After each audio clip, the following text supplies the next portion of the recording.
Pinuntahan ni Ramon ang kanyang dating kakilala upang singilin ito at pagbayarin sa mga utang na loob at kasunduan nila noon. Bukod dito, gusto rin niyang kumuha ng mga armas bilang paghahanda sa muling pagbangon ng mga Montenegro. Ngunit matigas ang kausap ni Ramon.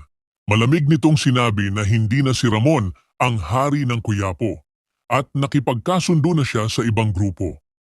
Hindi na raw siya kakampi ni Ramon at panahon na raw para magbago ang takbo ng kapangyarihan. Nag-init ang ulo ni Ramon at biglang nagpintig ang kanyang tenga. Agad siyang bumunot ng baril at tinutok ito sa kausap niya. Mariin niyang sinabi na habang buhay pa siya, walang sinumang maaaring magpabagsak sa mga Montenegro. Sa takot, napataas ng kamay ang kausap ni Ramon at hindi makapagsalita. Sa kabilang dako, pumasok si Tanggol sa isang kwarto kung saan naroon si Mystery Man. Agad niyang sinugod ito at pinagsusuntok ng sunod-sunod, walang pagkakataon ang kalaban na makaganti. Hindi tinigilan ni Tanggol ang pagbubugbog. Tinulak niya si Mystery Man sa kama at patuloy na pinagsusuntok habang si Punggay naman ay nakahanap ng pagkakataong makatakas. Tumalon siya sa bintana, ngunit kahit sugatan, hindi siya tumigil sa paglaban. Pinagbabaril niya ang mga humahabol sa kanya. Galit na galit si Mystery Man kay Tanggol. Habang nakahandusay, nagbanta ito na hahanapin at gagantihan niya si Tanggol sa oras na magkita silang muli.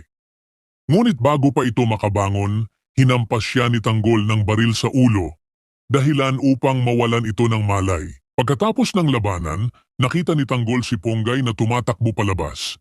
Agad niya itong pinasakay sa kanyang motorsiklo at sabay silang tumakas.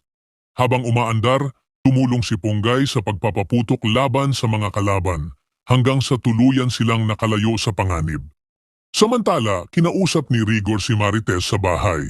Tinanong niya kung bakit ito tila malungkot kahit magkasama na silang muli. Tahimik lang si Marites at sinabi na matagal na niyang pinangarap magkaroon ng maayos na tahanan. Ngunit winasak iyon ni Rigor. Hindi niya malimutan ang lahat ng pananakit at pang-aabuso nito, dahilan upang manatili ang sakit at takot sa kanyang puso. Sa kabuuan ng mga pangyayaring ito, lalong lumalim ang alitan at paghihiganti sa pagitan ng mga magkakaugnay na karakter. Si Ramon, na dating kinikilalang hari ng Quiapo, ay ipinakita ang kanyang matinding determinasyon na muling ibangon ang pangalan ng mga Montenegro kahit pa marami nang tumalikod sa kanya. Ang kanyang galit at paninindigan ay patunay na hindi siya basta susuko sa mga taong nagtraidor sa kanya. Samantala, si Tanggol ay patuloy na lumalaban para sa hustisya at proteksyon ng mga mahal niya sa buhay. Sa kabila ng panganib, hindi siya nagdalawang isip na iligtas si Punggay mula sa kamay ng Mystery Man na kalaunan ay kanyang tinalo. Ang eksenang ito ay nagpatunay ng tapang at walang hanggang dedikasyon ni Tanggol sa pagtutuwid ng mga mali, habang si Marites naman ay nananatiling biktima ng pang-aabuso ni Rigor. Ang kanyang katahimikan at kalungkutan ay sumasalamin sa takot at trauma na dulot ng mapanupil na relasyon.